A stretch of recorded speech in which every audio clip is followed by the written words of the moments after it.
Shalom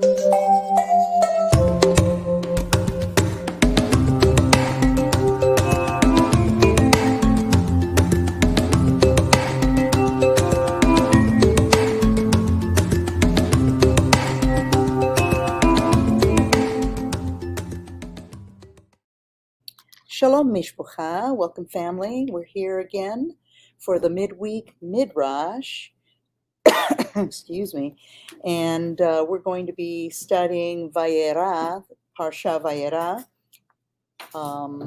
which is the fourth Parsha, and that's going to begin at Genesis 18:1, and we're going to go to 22:24.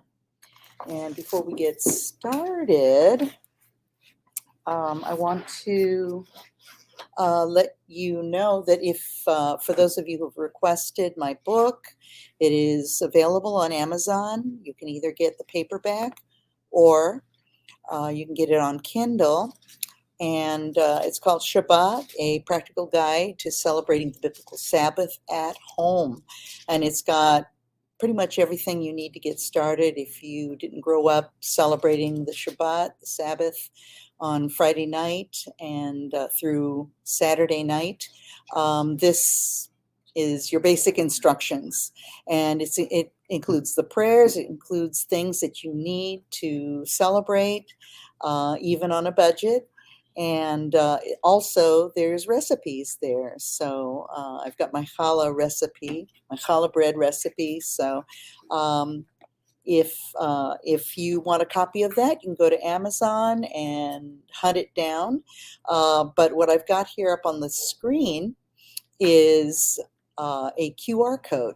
And if you hold your phone up to that, it'll take you to the page where you can order on Amazon either the paperback or the Kindle version. So I'm also going to show this at the end of the evening just in case you miss it.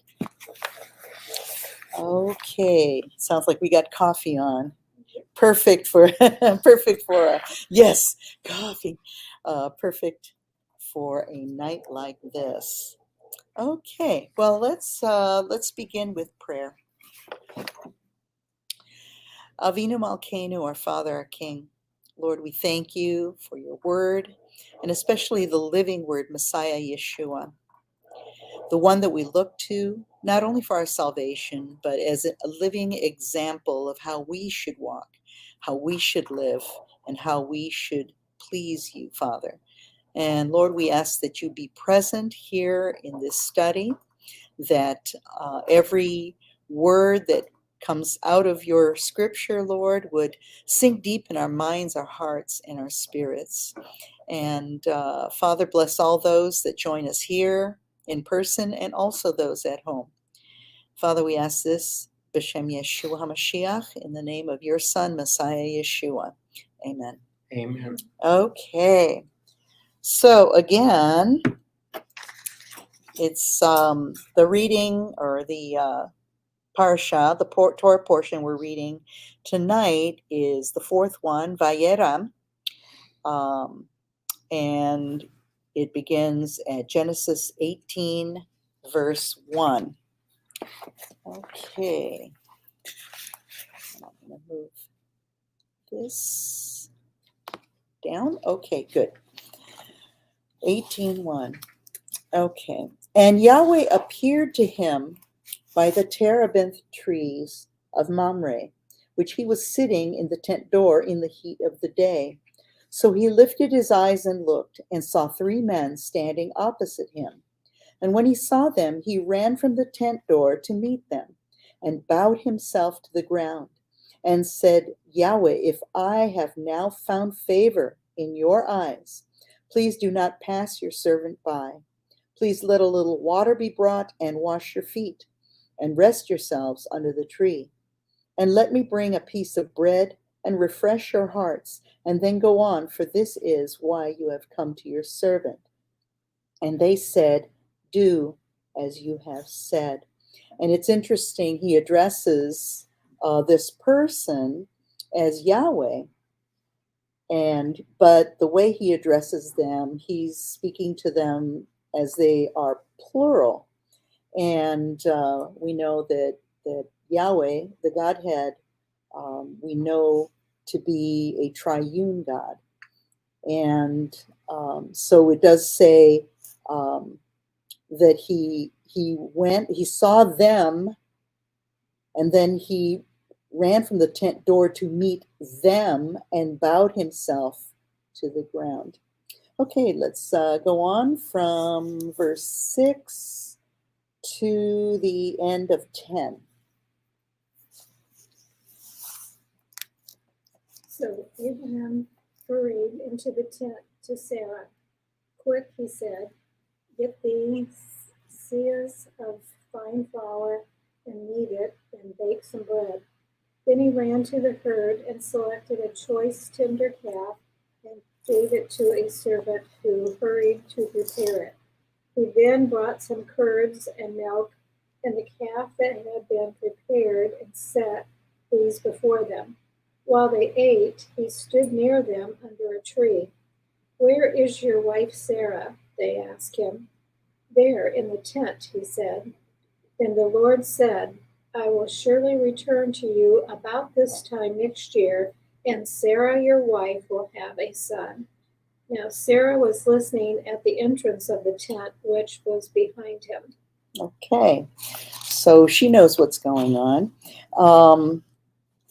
Okay, so it's interesting here in verse 8. It's talking about Abraham taking curds, which is milk curds and milk, and then the calf that was prepared. So here they are consuming not only milk, but they're consuming meat as well, which kind of goes against what modern Judaism says: do not eat meat and milk at the same time during the same meal. You have to wait a certain amount of hours. This is what the ultra-Orthodox do. And they cite the verse in the Word that says, do not boil a kid in their mother's milk. And they mistake this. They made a whole doctrine out of this. Well, that verse is not talking about a dietary law. That verse was talking about kindness and not adding insult to injury. So you kind of have to know a little bit of the culture. And but obviously Abraham, he was offering meat and milk, and Yah didn't say, no, we can't eat that. Bring on a cheeseburger. Right, exactly. I love my cheeseburgers. So yeah, so that's why it's so important to go to the Word. Not just because now you can eat meat and milk in the same meal, but so often with the ultra-Orthodox, in Orthodox Judaism, the rabbis they'll make up stuff. They'll expand on things that should be very simple, but they make it not so simple. And they, like Yeshua said, you cause the people to carry a heavy weight, meaning the law. So, okay. Fred, starting at 11, and if you would go to the end of 16. Now Abraham and Sarah were old, well advanced in years. She was past the age of childbearing. So Sarah laughed to herself when she heard the Lord's words, saying, after I have become old, shall I have the pleasure and delight of my Lord husband being also old? And the Lord said to Abraham, why did Sarah laugh, saying, shall I really give birth to a child when I am so old? Is anything too difficult or too wonderful for the Lord? At the appointed time, when the season for her delivery comes, I will return to you, and Sarah will have a son.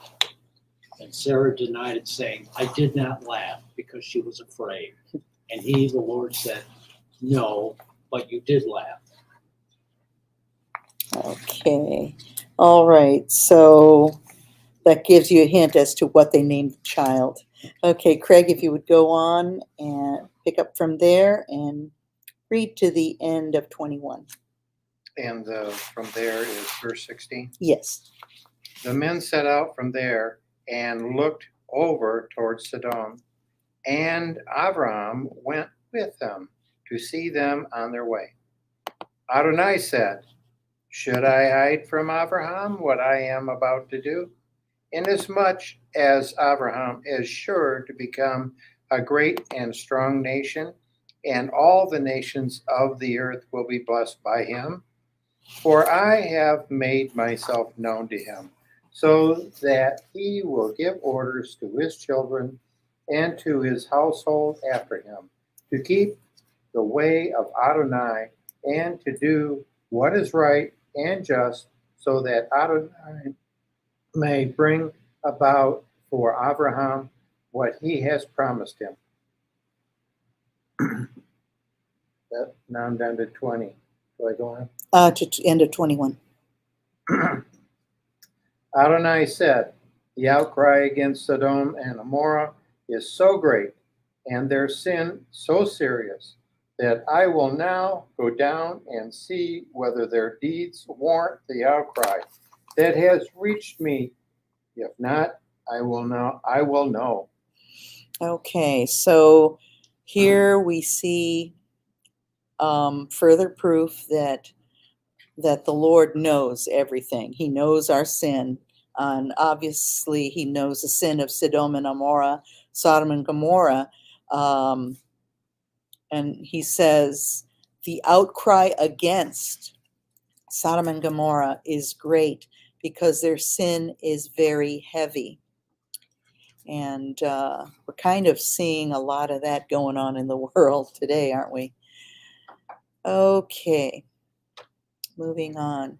So the men turned away from there and went toward Sodom, but Yahweh still stood before Abraham.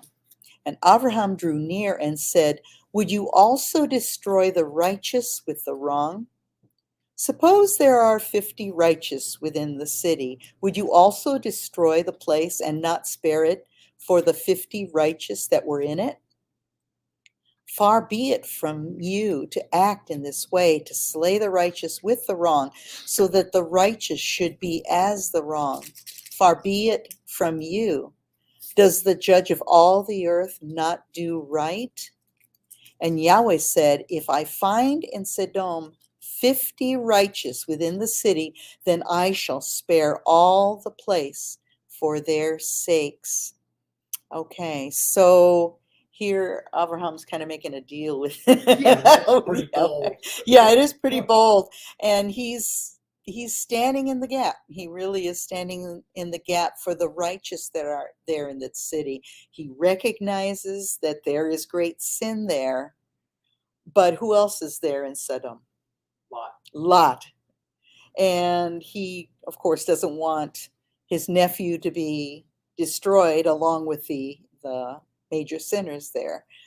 So he's pleading with his nephew and of course, his nephew's wife and daughters. Do you think he really was negotiating? You don't think the Lord knew Oh, what he yeah. was up to? You know what I'm Yeah. saying? Oh, yeah, I'm sure he did. 50. Yeah. Well, as we read on, Yeah. he really pushes it. Yeah, he does. He does. Yeah, it's so Jewish. Let's make a deal. I know. I can say that. So, okay. All right. And moving on. 27. Why don't Martha take 27 to the end of the chapter? Then Abraham spoke up again. "Now that I have been so bold as to speak to the Lord, though I am nothing but dust and ashes, what if the number of the righteous is 5 less than 50? Will you destroy the whole city because of 5 people? If I find 45 there," he said, "I will not destroy it." Once again, he spoke to him. "What if only 40 are found there?" He said, "For the sake of 40, I will not do it." Then he said, "May the Lord be angry, but let me speak. What if only 30 can be found there? He answered, I will not do it if I find 30 there. Abraham said, Now that I have been so bold as to speak to the Lord, what if only 20 can be found there? He said, For the sake of 20, I will not destroy it. Then he said, May the Lord not be angry, but let me speak just once more. What if only 10 can be found there? He, the Lord, answered, For the sake of 10, I will not destroy it. When the Lord had finished speaking with Abraham, he left, and Abraham returned home. Okay, so he went from 50 down to 10. And incidentally, 10 is what's significant about 10? 10 Well, people. Well, that's the number of his family. There's minion. daughters. No, his daughter, not his daughter. No, that would have been 4 altogether in that Wife, family. that's 6. It's a minion. Yeah, it's a minion, exactly. A minion. Okay, so a minion, in Judaism, a minion is required for a prayer meeting, to intercede, and so Like a they have quorum. a quorum. Yeah, exactly. So, so here he's saying, for the sake of 10, he will not destroy them. So this means he would listen to the cries of 10. And in a minion, that is who cries out to Yahweh is 10 people on behalf of whoever they're praying for or whatever cause they're praying for. You know what I find interesting? Mhm. Just a personal observation and letting my imagination run wild. Uh-oh, he's running wild. Well, the word comes down. Mhm. Yeshua. We Yeah. assume. Yeah. Okay. It's the Lord. And they have this rapport where he even begins to feel comfortable to say, well, look, this is not the way you do things. You don't wipe out cities. That's not the, I mean, do you follow me? Yeah. And then to negotiate. That's brass. Yeah, it is. It is. But, you think of all the different, people, especially the patriarchs and the matriarchs, you had to be bold to come before a God who is an all-consuming fire, But it also shows how personable God is. Yeah. Well, as a little child, when you want something, and you go to daddy, because a lot of times mommy won't let you, but you go to daddy and you test, you try, what about this? What about this? And you said this, okay. Well, what about this? So yeah, this looks like a case of not only Abraham testing Yahweh, but Yahweh is testing Abraham too. How far will he go? Yeah. How long will he continue trying to break me down? I do like the verbiage though. Oh, even though I'm dust. Yeah. Oh, yeah. He came humbly. Yeah, he came humbly. That's for sure. Okay, so now we're in chapter 19. And let's see. Okay, next reader from 1 to the end of 5. It was evening when the 2 angels came to Sodom. Lot was sitting at Sodom's city gate. Seeing them, Lot got up to meet them and bowed down with his face to the ground. And he said, See here, my lords, please turn aside and come into your servant's house and spend the night and wash your feet. Then you may get up early and go on your way. But they said, No, we shall spend the night in the open plaza of the city. However, Lot strongly urged them, so they turned aside and entered his house, and he prepared a feast for them with wine and baked unleavened bread, and they ate. But before they lay down to sleep, the men of the city, the men of Sodom, both young and old, surrounded the house, all the men from every quarter. Is that what you wanted me to say? End of 5. And they called out to Lot and said to him, "Where are the men who came to you tonight? Bring them out to us so that we may know them." Okay, so they're up to no good, and this is the sin of Sodom. And I know a lot of people are arguing that the sin was being inhospitable. That's what they, that's what they there's say. a certain group that. Yeah, I know.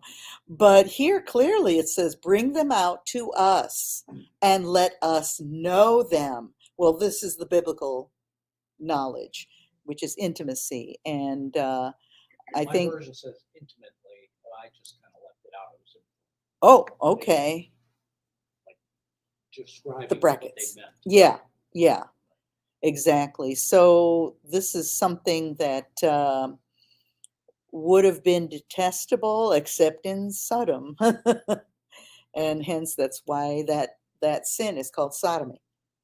So, So what I find yeah. fascinating about this mhm. is Lot was sitting in the gate.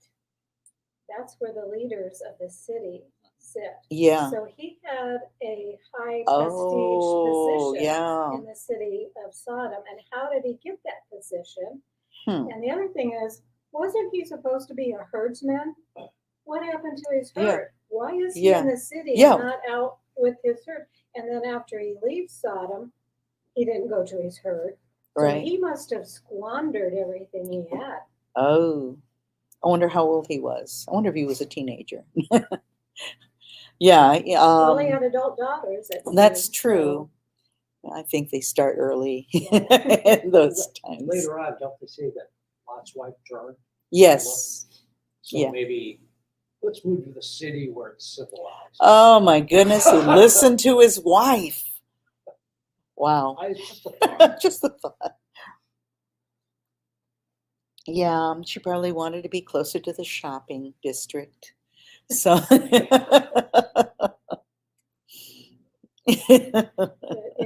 It just amazes me that it just seems like everything he'd been blessed with was gone. yeah, but that's so human. You know, when and you even if he did have a high position in that Mhm. city, why would you trade the blessings of God for that? yeah, yeah. The other thing is, if Mhm. he's a high position, then let's assume he has some kind of vote. Hmm.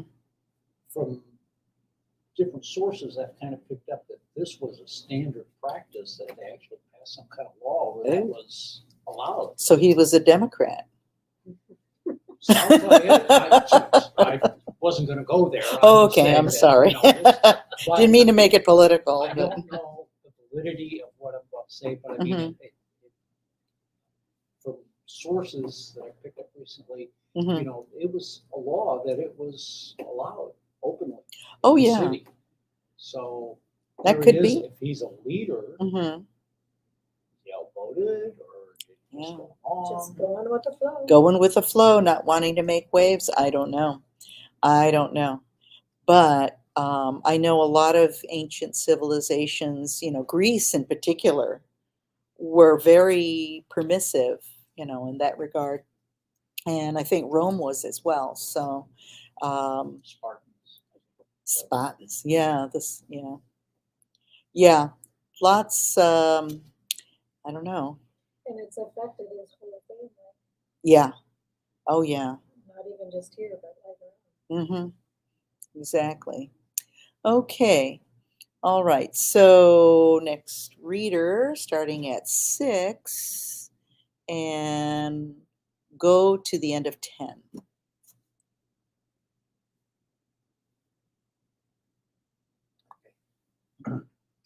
Lot went out to them and stood in the doorway, closing the door behind him, and said, "Please, my brothers, don't do such a wicked thing. Look here, I have 2 daughters who are virgins. Please let me bring them out to you, and you can do with them what seems good to you.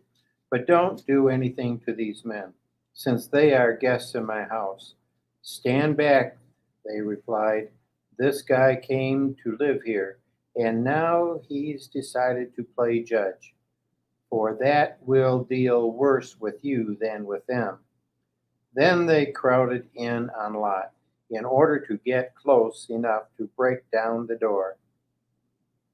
How far? At the end of 10. But the men inside reached out their hands, brought Lot into the house to them, and shut the door. Okay, so the men that were in there with him were the angelic beings that were there. And, you know, I always wondered, why did he offer his 2 daughters? Maybe he figured he'd stall or something. Because these people that were at the door trying to get in and have their way with the 2 men, the 2 guests, I don't know. Did he know that they wouldn't they wouldn't take him up on the offer? Well, it just shows that Lot's his character was a character of compromise. Yeah, he was. Maybe it was fear. He wasn't thinking clearly. Maybe he feared for himself, because if they want these 2 men, he kind of fits the description too. You know, I don't know. I'm sure there were lots of things written about that. I just, you know, not having been there, I don't know. Okay. In any case, yeah, he had poor judgment, and it seems to me he was just trying to stall the inevitable. Doesn't seem like he had good judgment with any of them. I know. Yeah. He didn't have a lot. Sorry. Okay, all right. Okay, so we'll start at 11. Then they struck the men who were at the door of the house with blindness. Okay, so the angelic beings struck them with blindness, both small and great, and they wearied themselves to find the door. So they were blinded, they couldn't find the door. And the men said to Lot, "Have you anyone else here, a son-in-law, and your sons and your daughters and whomever you have in the city? Bring them out of this place." Wow. Okay, so, all right. "For we are going to destroy this place, because the cry against them has grown great before the face of Yahweh, and Yahweh has sent us to destroy it." So they're getting a warning from the 2. And Lot went out and spoke to his sons-in-law who had married his daughters, and said, "Get up, get out of this place, for Yahweh is going to destroy this city." But to his sons-in-law, he seemed to be as one joking. And when morning dawned, the messengers urged Lot to hurry, saying, "Get up, take your wife and your 2 daughters who are here, lest you be consumed in the punishment of the city." Okay, so here it's Lot, his wife, that's 2, and 2 daughters, that's 4 people. And then they're talking about the sons-in-law, that adds 2 more people. So there's 6 altogether. Now, before they said, he was saying, "Take my 2 daughters. They have not known a man." But here he's talking about his sons-in-law. Now, this is what was done back then. They were engaged, and which carries the same weight as being married. So the 2 young men would be considered sons-in-law, except the marriage wasn't consummated. So again, up in verse 9, when the men of the city came and they said, "Get out of our way. This fellow came here as an alien, and now he wants to play judge." They had no respect for him. No. They were making fun of him. And then even his sons-in-law thought he was joking. So nobody had respect for a lot. So I'm wondering if his sons-in-law were from Sodom. I would think so.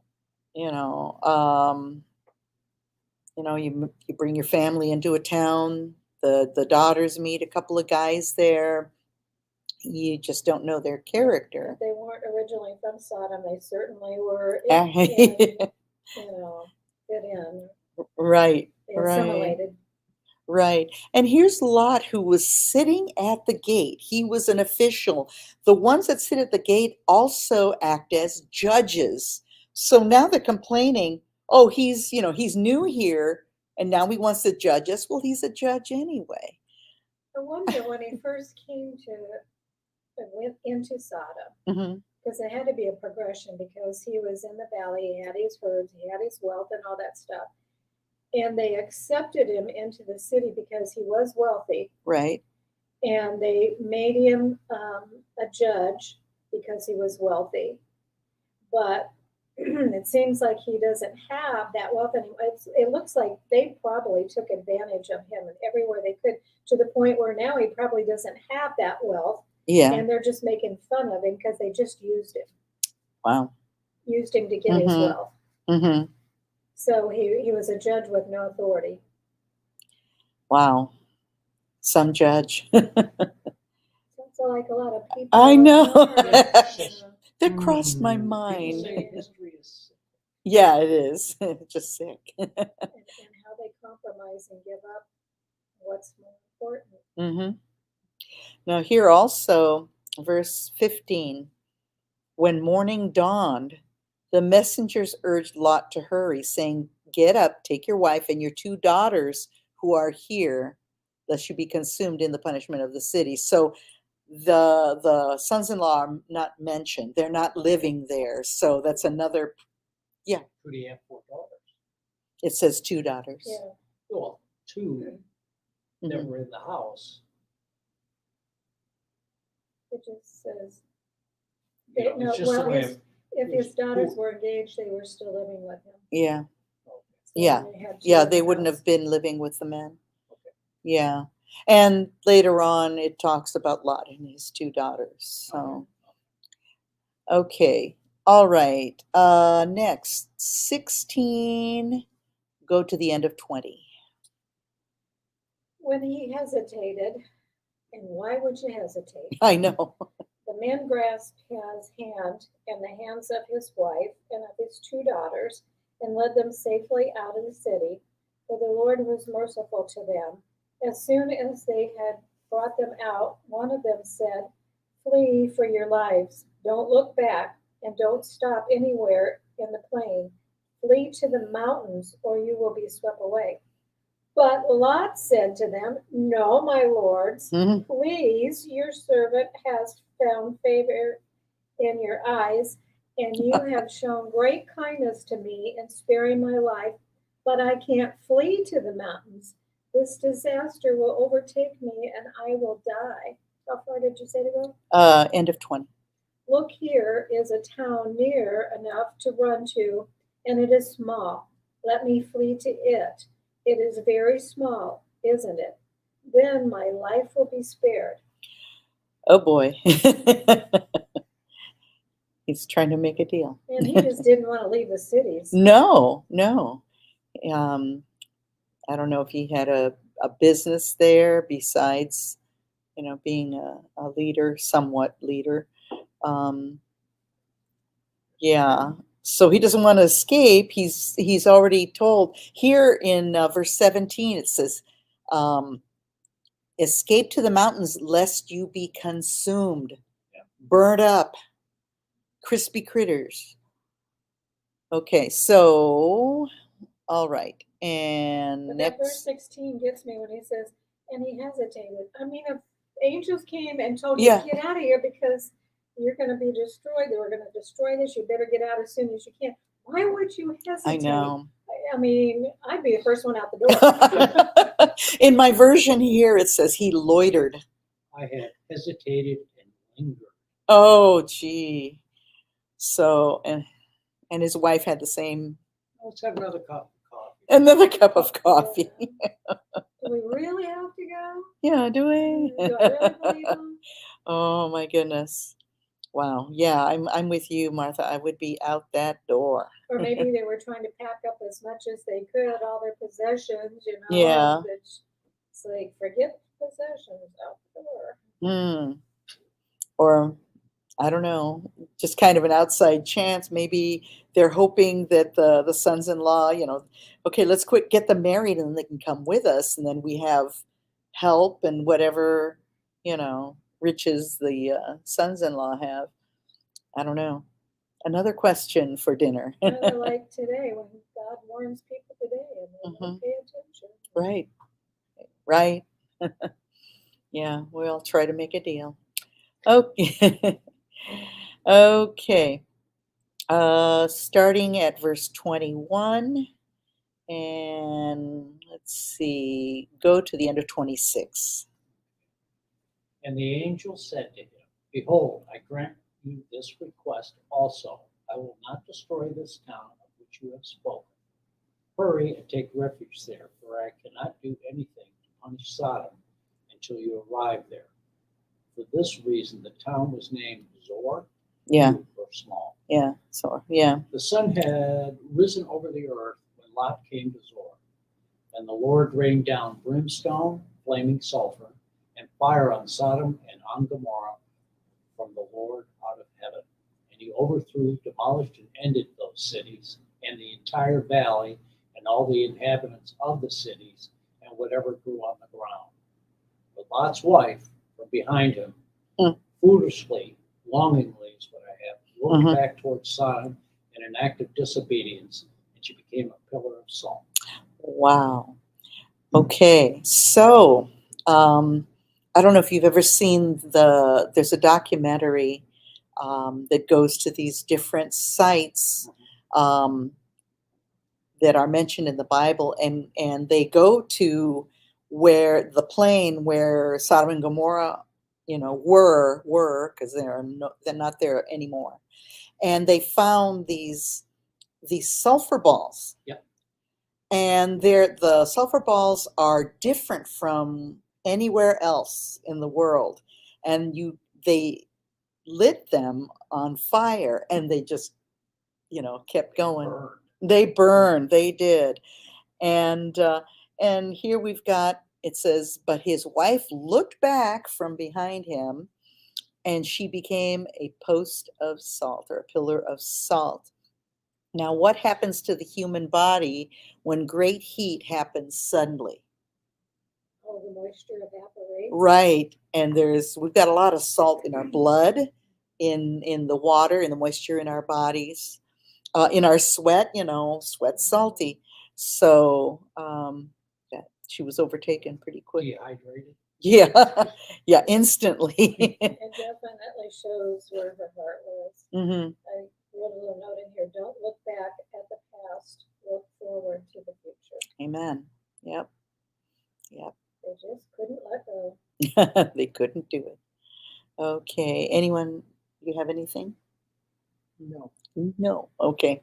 If you would start at 27 and let's see, go to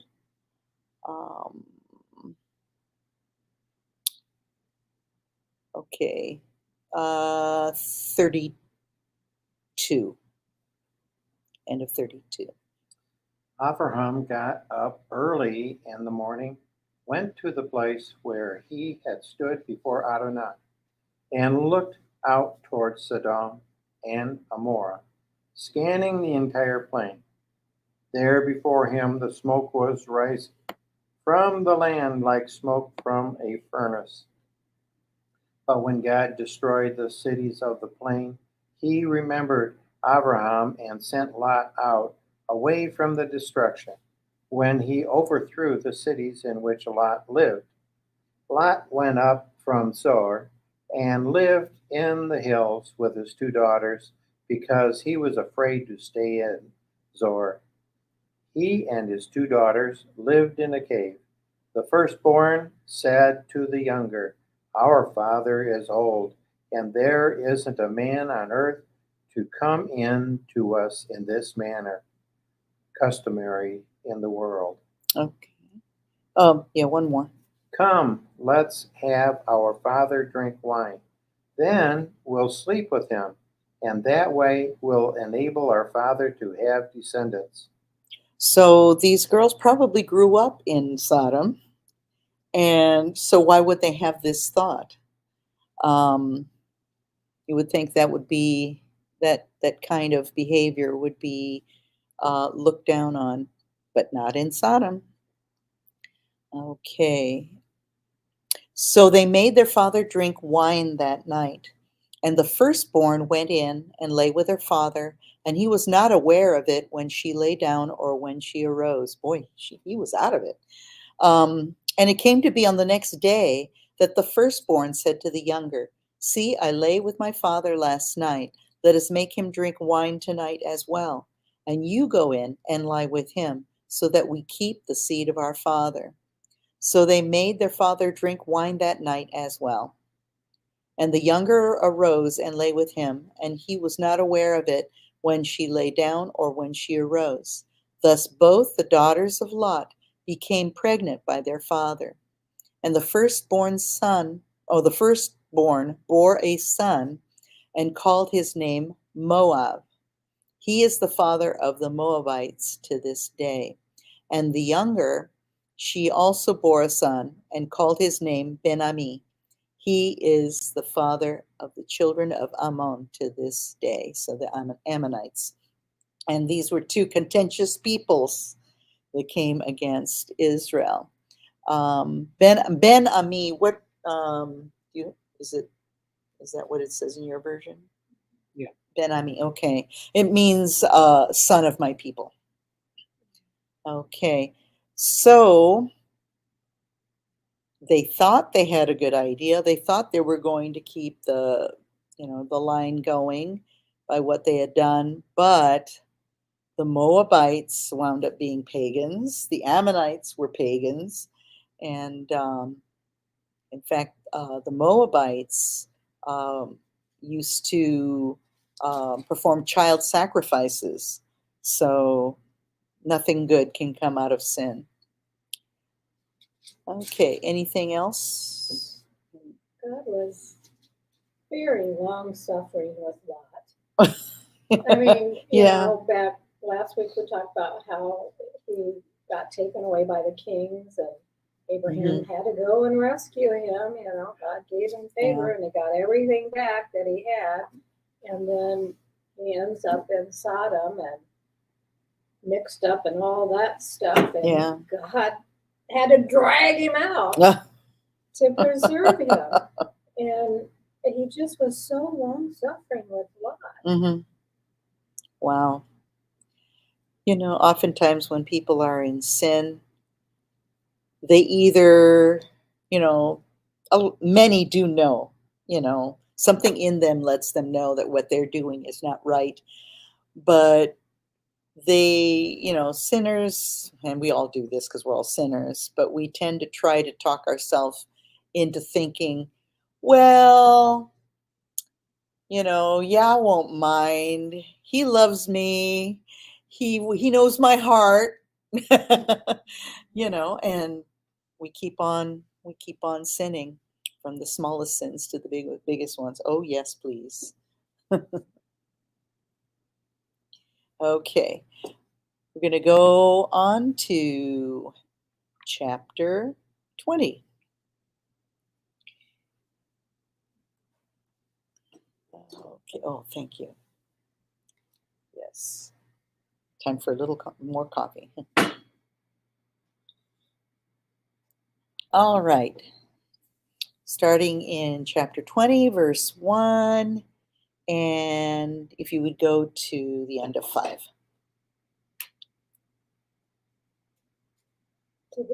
Yeah.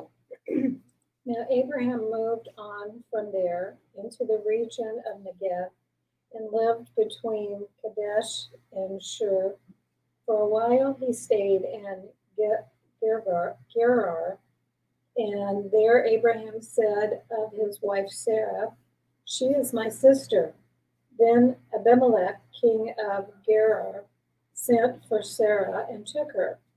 But God came to Abimelech in a dream one night and said to him, "You are as good as dead because of the woman you have taken.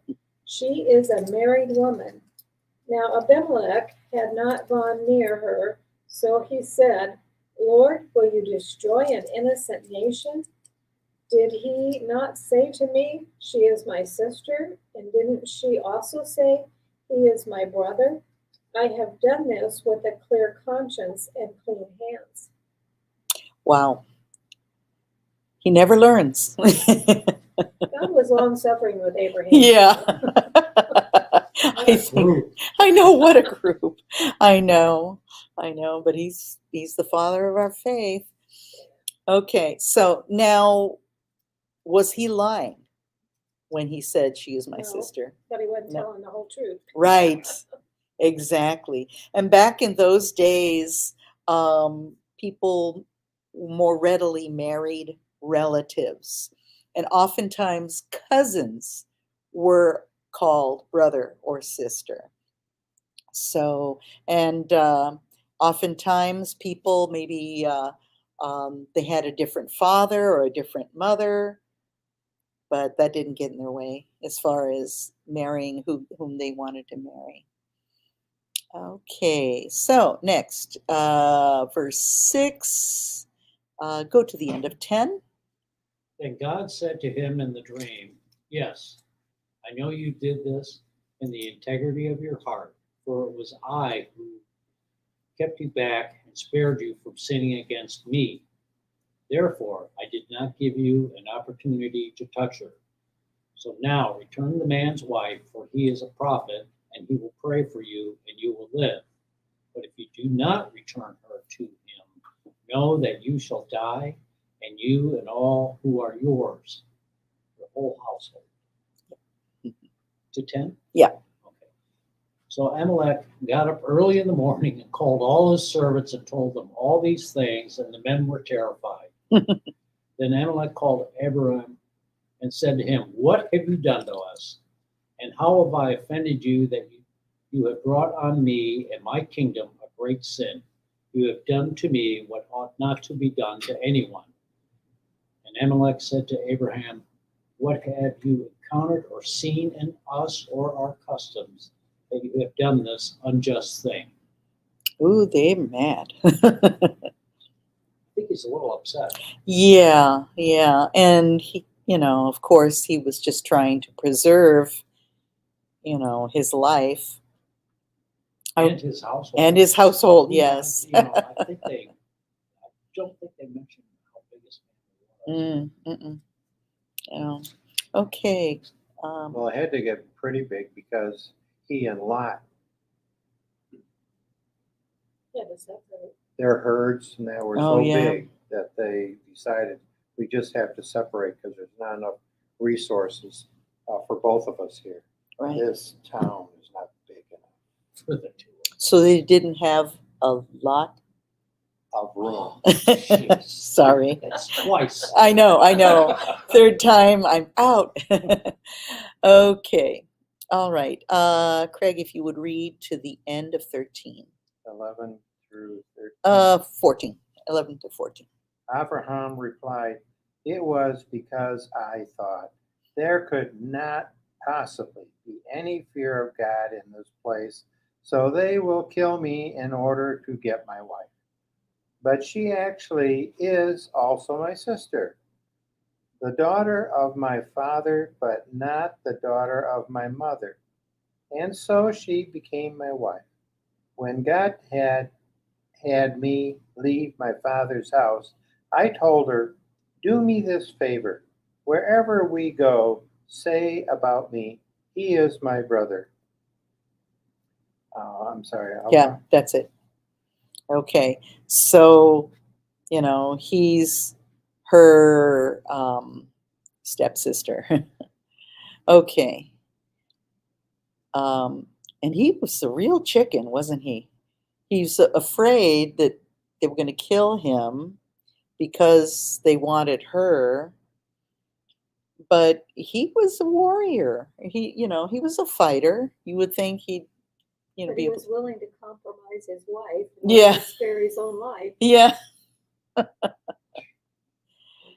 Yeah. Okay. I love So. you, honey. I Right. don't think so. No. Okay, 14. Then Abimelech took sheep and cattle and male and female servants and gave them to Abraham. And he returned Sarah, his wife, to him. So he was kind of padding the payback. Here, um, you know, he knows that Yah is watching his, interaction with Abraham. So I'm not only going to give you your wife, I'm going to give you some servants and some sheep and cattle. Okay, 15. And Abimelech said, "See, my land is before you. Dwell wherever it is good in your eyes." And to Sarah he said, "See, I have given your brother 1,000 pieces of silver. See, it is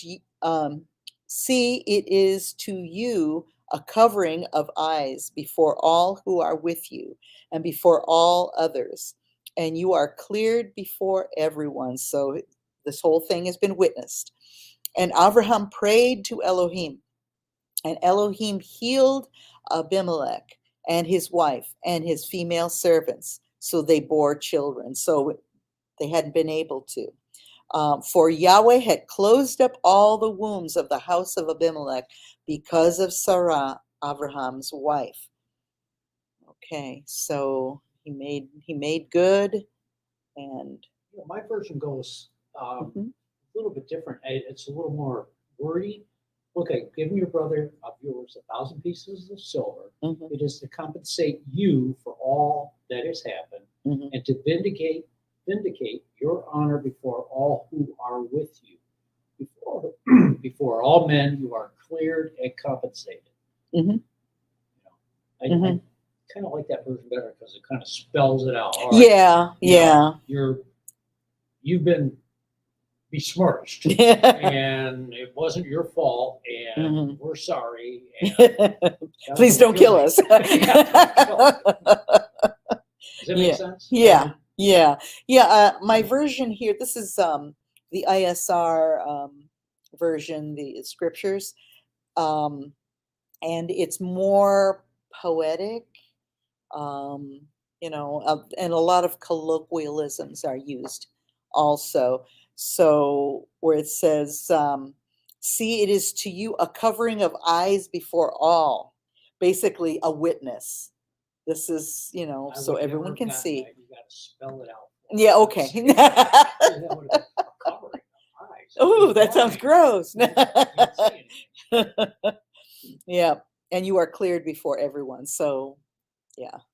Okay, so let's go to the next chapter, 21. Okay. And Martha, if you would begin verse 1, and let's see if you would go Can I to, confirm something in my version? okay, Verse 17. Is uh, everybody else, chapter 20? chapter 20 Okay. of verse 17, Mhm. does everybody have both the mention of his wife and slave girls? Mhm. Yeah, Okay.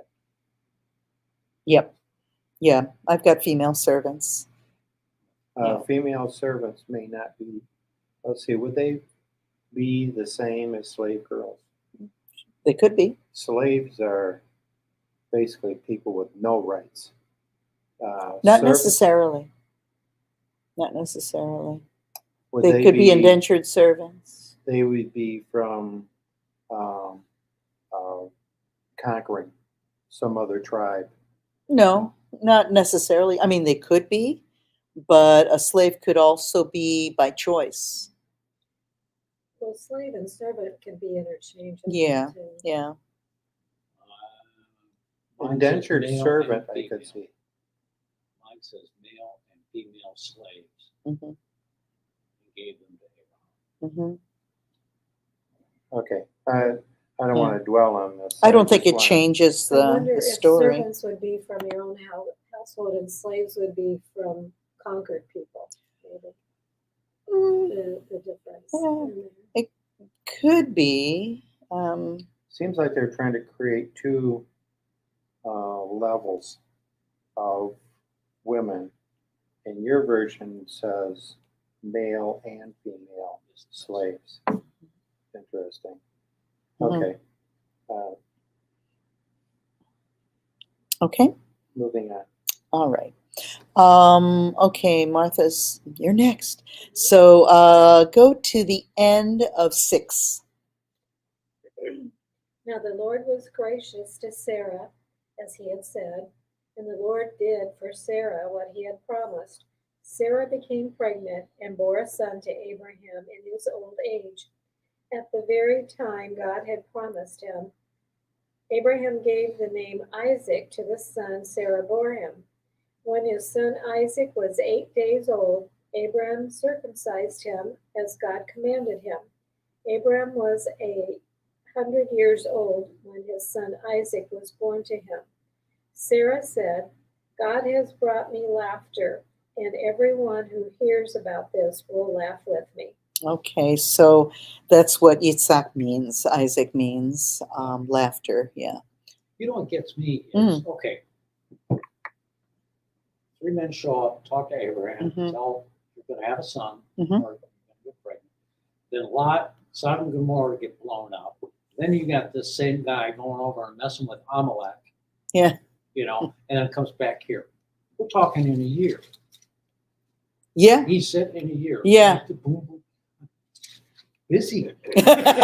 Very I busy. mean, I just like all this drama going Yeah. on. Oh, yeah. Last time. Wow. Somehow they walk through it. So was Sarah pregnant when she went into Abimelech's house? That's interesting. She could have been, and yeah, she could have been, which means maybe Abimelech, if he had known. Maybe that's how he found out. Yeah. But Sarah is old like Abraham. Mm-hmm.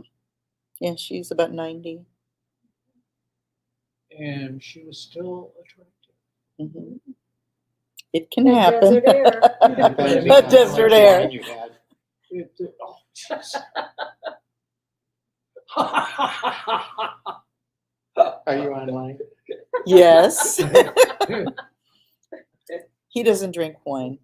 Can't say we're not entertaining. Yeah, I know. Okay. All right. So they named the son Yitzhak or Isaac because it means laughter. And he laughed, and Abraham also laughed when they heard the angel say, You're going to have a son in a year's time. Okay. All right. So starting at verse 7, and if you would go to the end of 11. 7, 11. Yeah. And she said, Who would have said to Abraham that Sarah would nurse children? For I have given birth to a son by him in his old age. The child, Isaac, grew and was weaned, and Abraham held a great feast on the day that Isaac was weaned. Now, as time went on, Sarah saw Ishmael, the son of Hagar, the Egyptian, whom she had born to Abraham, mocking Isaac. Therefore she said to Abraham, Drive out this maid and her son, for the son of this maid shall not be an heir with my son Isaac. One more. The situation distressed Abraham greatly because of his son Ishmael. Okay. So again, there's contention between Hagar and Sarah, and now with the kids, Ishmael and Yitzhak. In some versions, and I would have to look it up here, but verse 9, it says, And Sarah saw the son of Hagar the Mitzrite, the Egyptian, whom she had born to Abraham, mocking Yitzhak. Some say that what he was doing wasn't making fun of him, but was abusing him in some way. Picking on him. Picking on him, or something else. So, but, I mean, why, kids pick on each other. But this evidently was something that really set Sarah off. So, I don't think it would be too much to set her off since there was already contention Yeah. between her and Hagar anyway. She was probably looking for any excuse to get rid of her. get rid of her. Yep. Okay. All right. Craig, from 12, let's see, go to the end of 17. But God said to Abraham, don't be distressed because of the boy and your slave girl. Listen to everything Sarah says to you, because it is your descendants through Yitzhak who will be counted. But I will also make a nation from the son of the slave girl, since he is descended from you. Abraham got up early in the morning, took bread and a skin of water, and gave it to Hagar, putting it on her shoulder and the child. Then he sent her away. After leaving, she wandered in the desert around Beersheba. When the water in the skin was gone, she left the child under a bush and went and sat down, looking the other way, about a bowshot distance from him, because she said, I can't bear to watch my child die. So she sat there, looking the other way, crying out and weeping. God heard the boy's voice, and the angel of God called to Hagar from the heaven and said to her, what's wrong with you, Hagar? Don't be afraid, because God has heard the voice of the boy in his present situation. Okay. So, I was going to go back just a little bit here. Okay. So Yitzhak was weaned. And so in Middle Eastern cultures, there's a big celebration that goes along with that, where, he can start eating solid food. Generally, by the time you're old enough to be weaned, they figure this kid will live, because many children didn't live. Well, in some cultures, they didn't wean them until they were 4 or 5 years old. That's true. And back in Genesis 16, it says, so Hagar bore Abram a son, and Abram named him Ishmael to the son she had bore. Abram was 86 years old when Hagar bore him Ishmael. So he was 86 then, and he was 100 when Isaac was born. So Ishmael was 14 when Isaac was born. So if you add another 4 or 5 years on that, he's 18 or 19 years old. Oh. So he's not a kid anymore. Yeah. He's Wow. young Yeah, in their eyes, but right. he's not a kid. Yeah, So, he's a young man. So if you've got an 18 or 19-year-old guy, young man, mocking a 4-year-old, yeah, that would be enough to get, really, because he should know better. Right. Leave him alone. Yeah. Pick on some of your own size. Right. Okay, so let's see. All right. Okay. My version, the way it reads, if Martha hadn't caught that, I'm thinking a kid, like a 6, 7-year-old. I mean, I'm just kind of thinking in those terms, because if my version says, get up and help the boy, Yeah. if he's 16, 17, 18, okay, he's a boy or / young man. Yeah. You think the wording might have been. I'm just wondering what the original text, how it was. Yeah. I should bring a Tanakh here. See what that word is. It's just it's for clarity's sake. Does that make sense? I figured he was probably around 13. But yeah. Now I have something to say. Oh, Everybody listen. I know. Yeah, it's the button. Yeah. No, okay, so the 14-year-old, we think, Mhm. good argument for that, was born of a slave girl. Mm-hmm. So he, within the tribe of Abraham, he will never have the social status of uh, a Isaac. person Mm. like Isaac. Mhm. So all of the girls of that tribe are probably saying, "Go talk to somebody else. I have no interest in you. Go talk to some other slave girl or slave guy, Mhm. because you said there are slave men and women." Mhm. Okay, so it's interesting that when you take a look at and read the scripture slowly, you start catching some of the Nuances. nuances Yeah. and further questions on what the culture of that tribe was. Um, and they would always try to marry and put guys and gals together from the same tribe, because that's who you could trust. You could have like-minded people, And same social status. Right. same social Mhm. status. Uh, Yeah. No, at 13, 14, in that culture, you're considered a young man. oh, absolutely. You're got your You herd. know. You're building your herd. Yep. Really looking for your own wife. Yep. Yep. Yep. It wasn't unusual for girls of 13 and 14 to be married back then. So, okay. Where are we? End of 17. End of 17. There it is. Okay. Um, all right. And who reads next? I think that was me, right? Sure. Sure. Why not? Okay. Arise, lift up the boy and hold him with your hand, for I make a great nation of him.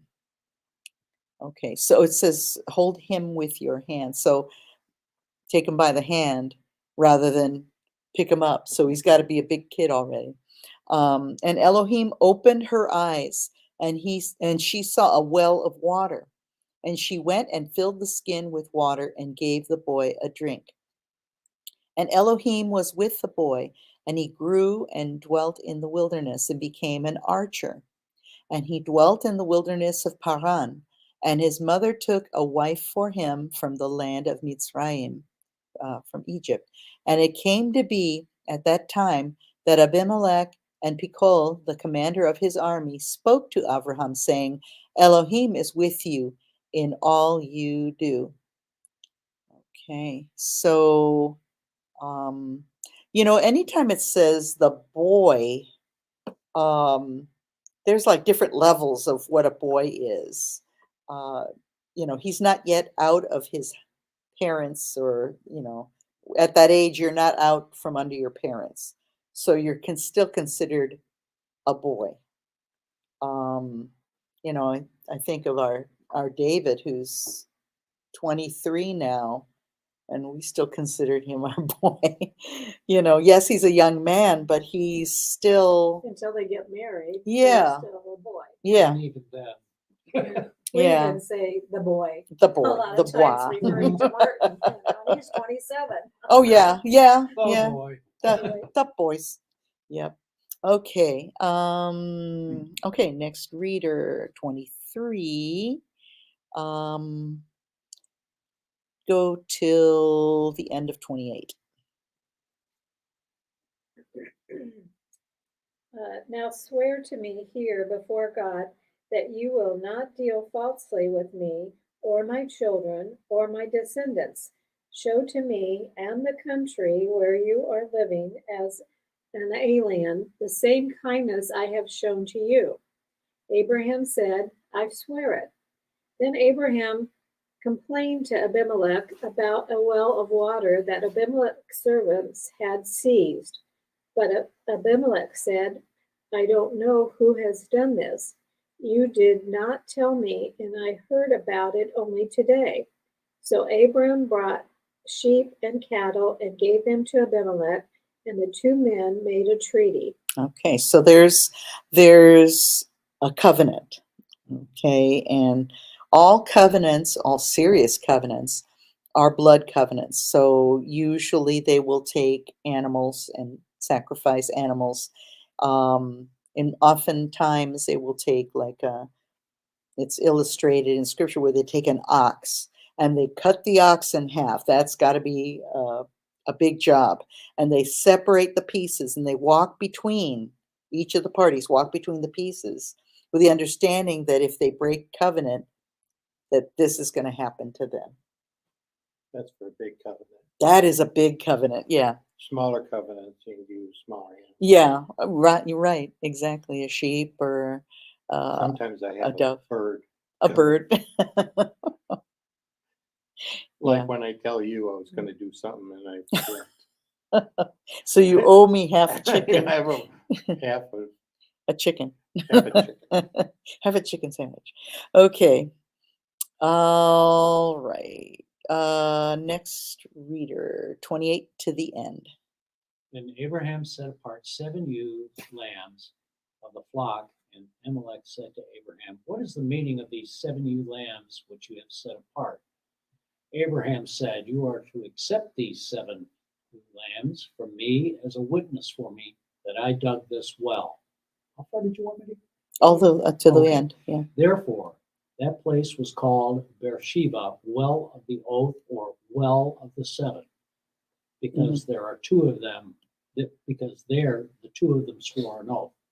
So they made a covenant at Beersheba. Then Amalek and whatever, Pico. the commander of his army, got up and returned to the land of the Philistines.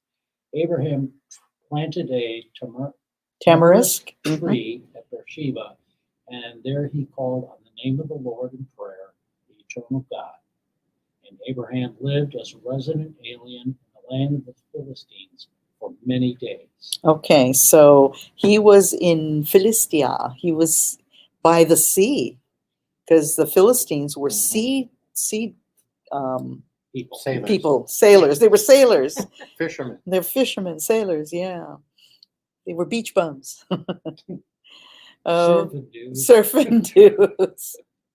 I don't know. That kind of gives a whole With different a picture. thing on their head. Yeah. Gives a whole different picture Right. of what of Goliath of Gath would have looked like. Yeah, he was the big Maybe. kahuna. They didn't make boats that big. No. Okay. All right. We are to the last chapter. Okay. So next reader, beginning at 1 and go to the end of 5. I think it's me. Yes. After these things, God tested Abraham. He said to him, "Abraham." And he answered, "Here I am." He said, "Take your son, your only son, whom you love, Yitzhak, and go to the land of Moriah.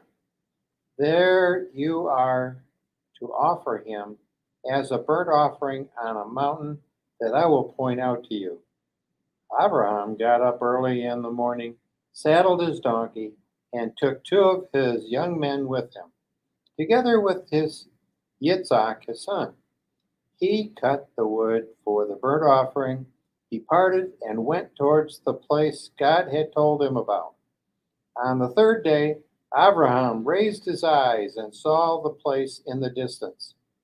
Abraham said to his young men, "Stay here with the donkey.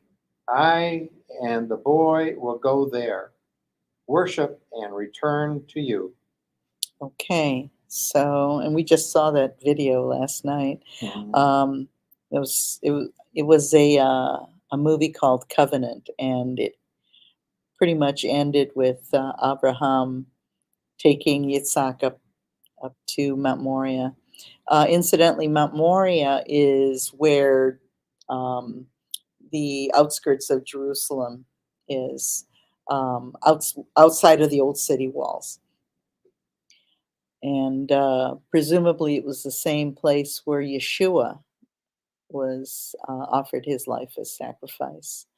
Okay, so moving on. And Abraham took the wood of the burnt offering and laid it on Yitzhak his son. So across his shoulders, he's carrying this wood. Remind you of anything? Yeah. The beam. Yeah. And he took the fire in his hand and a knife, and the two of them went together. And Yitzhak spoke to Abraham his father and said, "My father." And he said, "Here I am, my son." And he said, "See the fire and the wood, but where is the lamb for a burnt offering?" And Abraham said, "My son, Elohim does provide for himself the lamb for a burnt offering." And the two of them went together. And they came to the place where Elohim had commanded him. And Abraham built an altar there and placed the wood on the altar. And he bound Yitzhak his son and laid him on the altar upon the wood. And Abraham stretched out his hand and took the knife to slay his son. But the messenger of Yahweh called to him from the heavens and said, "Abraham, Abraham." And he said, "Here I am."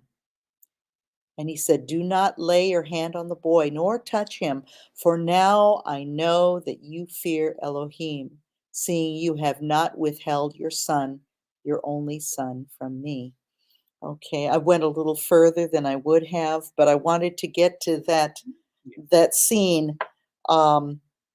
So here Yahweh had commanded him to take his son up to the mountain.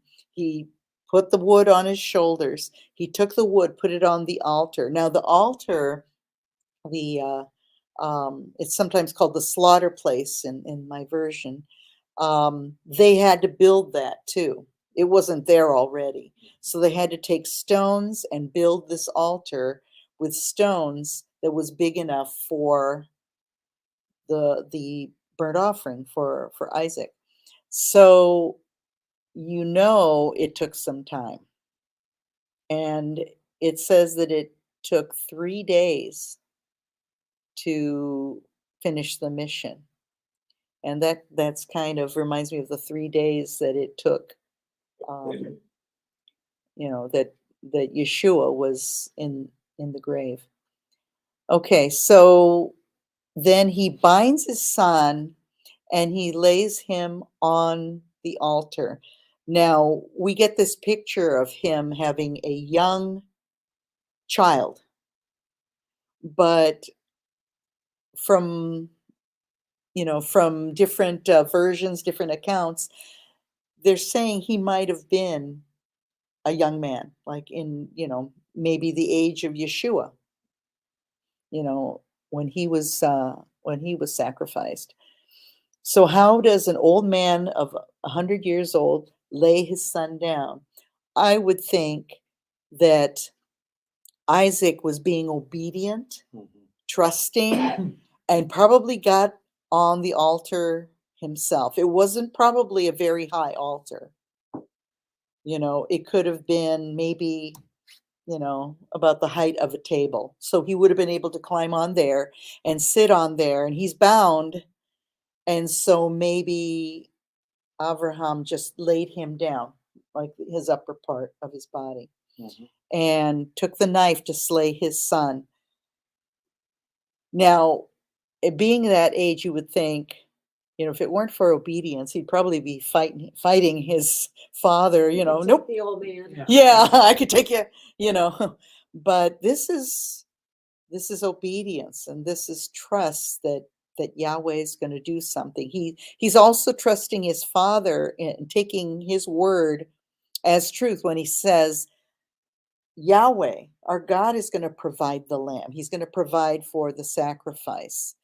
So back in verse 5, mhm, Abraham said to his servants, "Stay here with the donkey while I and the boy go over there. yeah, We will worship, and then we Yeah. will come back to you." So he's trusting. So Abraham, it's like, Yeah. even if he has to kill his son, God will raise him up. Mm-hmm. Well, Yeah, how are you going to have multitudes of descendants? Right? Yeah. I'm thinking there's a part of me that just gets real humanistic, like, Yeah. we'll be back. Yeah, right. Oh. You know, I mean, that's a servant's, you know, Yeah. I'll be back. You know, Mhm. we might be just trying to phrase, but, you know, he's going up to kill his son. Yeah. And the fact that, you know, his son just, I don't know, I just, okay, son, I need you to hold out your hands because I'm going to tie you up. Why? Yeah. You know, What's the all deal? kids go, why? Yeah. You know, so Right. there's a part of me that says there's maybe some things kind of missing, Mhm. you know, but the fact that Abraham did have him laid out, Yeah. however he got there, however he got tied up, Mhm. you know, was ready to slay his son. Yeah. And the fact that, you know, you pointed out the wood across the Mhm. shoulders, Mhm. symbolizing the cross, or we Mhm. can assume that. Then the altar, 3 days. 3 days, yeah. Yeah. Yeah. He was resurrection. as good as dead. Yeah. You know, in Abraham's mind, his son was as good as dead. So, yeah. I have something else to contribute. Okay. Okay. So one of the, I appreciate what Fred just said, but the other thought that I would bring forth is that we have no idea how deep Abraham's um, faith in the Lord was. Mhm. Um, when he left Ur, Mhm. he left everything there, his family, everybody he knew, and he convinced a few people to come with him. Mhm. So, and Abraham, and then probably most of his tribe had no distractions like us four have today. We're always presented right in the front of our faces the realities of trying to live in this world with dependency and money, um, Time. but Time. Yeah. the deep faith that Abraham probably have. And when we say that you will believe in the Lord when the Lord takes the scales off your eyes, so you can see Mhm. and understand. But I think that Abraham's faith, which would be passed on, I mean, everything during every waking moment of every day, Abraham would have been passing, living that life of faith. And I probably cannot imagine what that is like without the distractions of America that we're in. Mm. You just have everything that was in Abraham's life, he believed Adonai created. Every one of those lambs, every one of those rocks, um, they're there because Adonai created it. And he says that's where it ended up after Noah. Uh, there was, what was it, between Noah and 12 generations? 14. 14. Between Noah and Abraham. And then 14 from Abraham to David, King David. 14 from David to Jesus. Mhm. Yeah. Well, Something it says in scripture that Abraham's faithfulness or his faith was counted to him as righteousness. And so he walked it, he lived it, and this is something that his son saw him do, saw him demonstrate. And no doubt, him and Sarah told over and over, to Isaac, we were old when you were born. We had given up. Your mom was barren, had no children. We didn't have any children. And, this is our faithful God said, I promise you, you will be. Right. So The- Abraham believed the promise. He Yeah. believed God. Mhm. That's what I said. he had to believe that even if he did kill Isaac, God had to bring him back to life in order Right. for the promise to come Right. true. Right. So If I was in that shoe, you want me to move? I mean, yeah. If we're gonna barter for 50 down to 10, really? How about a couple of chickens instead? A couple of chickens. Whatever. And I'm not making light. I just, Yeah. as a father, hmm and it still amazes me that God sent his son to die Yeah. for me. Yep. They tell me, send Martin Mm. to die, I'll save the world. Good luck with that. Yeah. I mean, that's the father of me speaking. Mhm. There's Oh yeah. now you want to take me and we'll duke it out fine. Mhm. You leave my son. Yeah. Leave my kids alone. I mean that's the human nature. Yeah. Well, it's interesting that God asked him to do this before Isaac was married and had any offspring.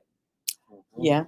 Now, if he'd asked him after Isaac had a couple of kids, Right. then it might be different. Then it's Mhm. like, well, he's already got some descendants, Yeah. so God can do. But this was before Isaac had any descendants, so Abraham's like, nope. If Yeah. God tells the truth, and he told Mhm. me there's going to be descendants, so he's got to do something. Yeah. And you got to think also the culture of that time. There were other people in other cultures that were, they were pagan societies where they would have human sacrifices. Yeah. And it was considered an honor because, I mean, you think of, the Muslim extremists that, well, I want my 72 virgins. I am willing to die for the cause. They see their sacrifice as a great thing and they're looking forward to their reward.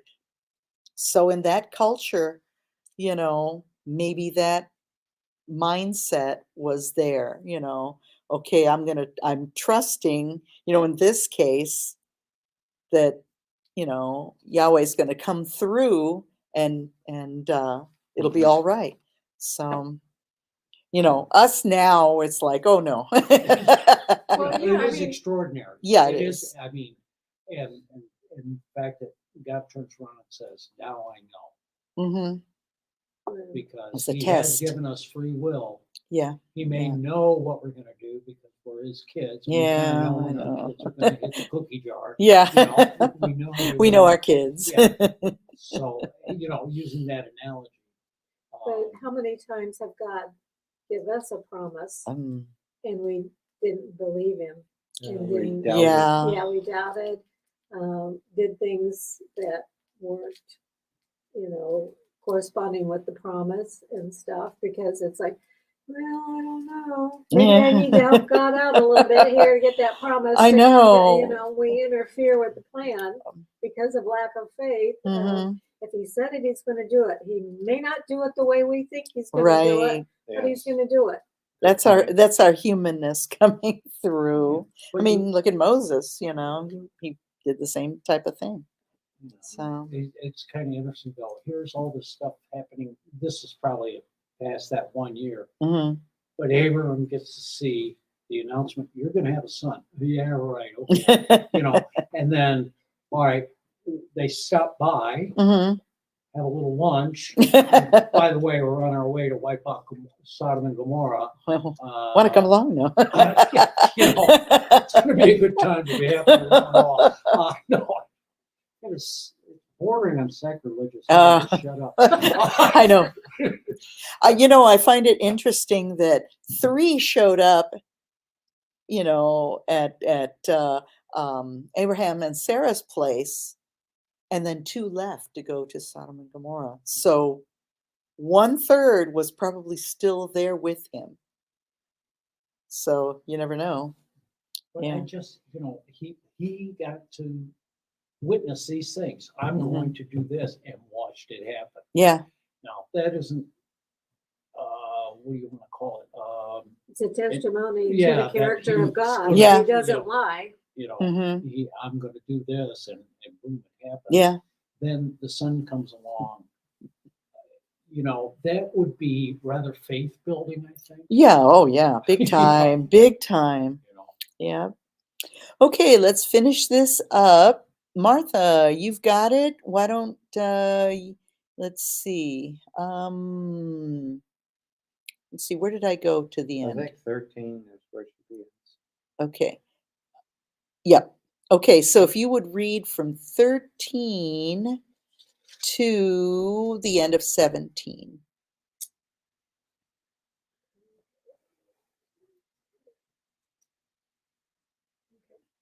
Abram looked up, and there in the thicket he saw a ram caught by its horns. He went over and took the ram and sacrificed it as a burnt offering instead of his son. So Abram called the place, "The Lord will provide." And to this day it is said, "On the mountain of the Lord it will be provided." The angel of the Lord called to Abraham from heaven a second time and said, "I swear by myself, declares the Lord, that because you have done this and have not withheld your son, your only son, I will surely bless you and make your descendants as numerous as the stars in the sky and as the sand of the seashore. Your descendants will take possession of the cities of their enemies." Okay. Woo-hoo. I Yay. like that prophecy. I know. I like Those are that the days. too. I like that too. And it's interesting in verse 14. And Abraham called the name of the place where he was about to sacrifice his son. And here it says Yahweh Yireh, the Lord, or Yahweh provides. And it is said to this day, on the mountain Yahweh provides. And that mountain, that area there, is where Yeshua was sacrificed. So again, Yahweh provided. My version says, "On the mountain of the Lord, on the mountain of the Lord, it will be seen Mm. and provided." Oh, okay. I don't understand the significance of it. It's a witness. Yeah, it's a witness. Okay. Well, I want to Yeah, go on go ahead. 18 because it says, "Your descendants will take possession of the cities of their enemies, and through your offspring, all nations on earth will be blessed because you have obeyed me." And I believe that's a prophecy for what's going on today. Oh, Well, it's yeah. also how they got, when they exited, when they were redeemed from Egypt. Mhm. They circled around on the east side of the Dead Sea and the Jordan River, and then crossed over, and all the Moabites Mhm. and Canaanites, The parasites. they didn't survive very well. No, there was the actual yeah, some yeah. people, but yeah, I know. Yeah. Yeah. And so they were getting the land, you know, it was about 1450 BC at that time, the book of Joshua, Mhm. as they're crossing over, except for 2 tribes. Yeah. And Moses, he didn't get to go. No. My But version, then we're coming back to today, where the world is trying to eliminate the Hebrews. Yeah. Yeah. Mhm. Yeah. Because maybe, I don't know, jealousy or. Well, I was watching a DVD today. The DVD was made in 2012, Mm. and it's a teaching on the prophecies of Ezekiel 38 and 39 and Psalm Ooh, yeah. 83. Mm-hmm. And it talks about Israel taking the territories of the enemies around them. Right. And the guy spells out what all those different countries are, because Israel today does not occupy all of the biblical land that God Right. gave them. Right. It's And just a those sliver. prophecies say that they're going to get that land back. And I truly believe we're Yeah. seeing the beginning of that right now. Mm-hmm. Because it says in the prophecy, it says, and these cities will be seen no more. Mm-hmm. Yep.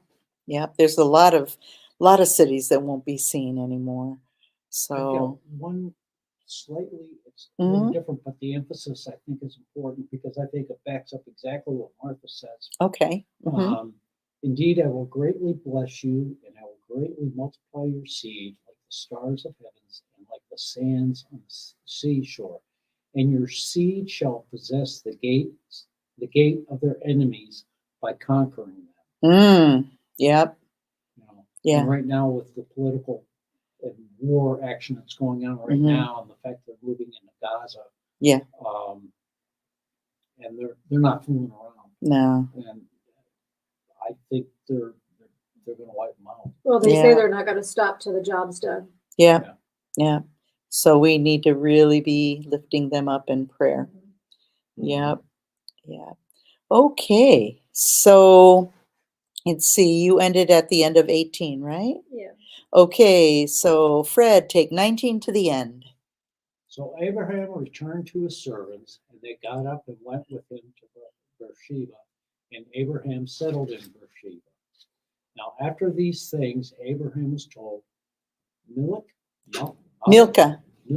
Mhm. has borne children to your brother Nahor, Uz, the firstborn, and Buz, his brother, and Camel, Mhm. the father of Aram, Ches and Hazo, and Pildash, and Jalap, and Bethuel. Mhm. Bethuel became the father of Rebekah. She shows up later. Yeah. These 8 children Milcah bore to Nahor and Abraham's brother. Nahor's concubine, whose name was Ma, Yeah. Reuma. Yeah. gave birth to Tabah and Gaham and Tahash and Makah. Mm-hmm. Whole lot of begetting going on. Yeah. Yes. And that's where I ended this verse. Okay. Yeah. That's the end of the reading at verse 24. Okay. So it's starting to get real good. We're starting to see the blessings.